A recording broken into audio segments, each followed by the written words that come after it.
धनंजय मुंडे यांच्यावर मंत्रिपदाचा गैरवापर केल्याचा आरोप आहे। मुंडेंच्या आरोपावर आज सुनावणी पार पडली।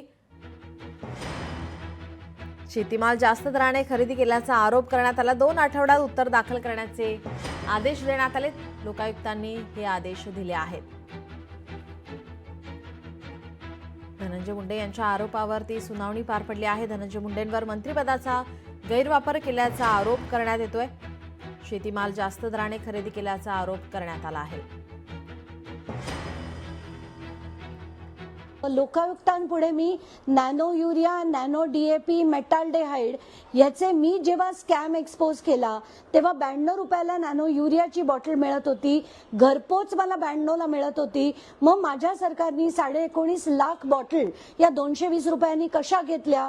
एवढंच नाही, मी त्यांना आजची ऑनलाईनची किमती त्यांना त्याचं मी दाखवल्यानंतर लोकायुक्तांना सुद्धा ते अतिशय डिस्टर्बिंग वाटलं आणि या गोष्टी त्यांनी ऐकल्यानंतर त्यांनी डायरेक्शन्स क्लिअर कट दिले आहेत की MAIDCL आणि अँटी करप्शन ब्युरो यांनी याचा रिप्लाय तात्काळ मला फाईल करायला सांगितलाय।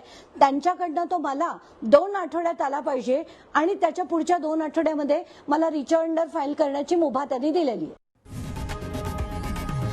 लोकशाही मराठी ऐका, पहा, जागरूक रहा।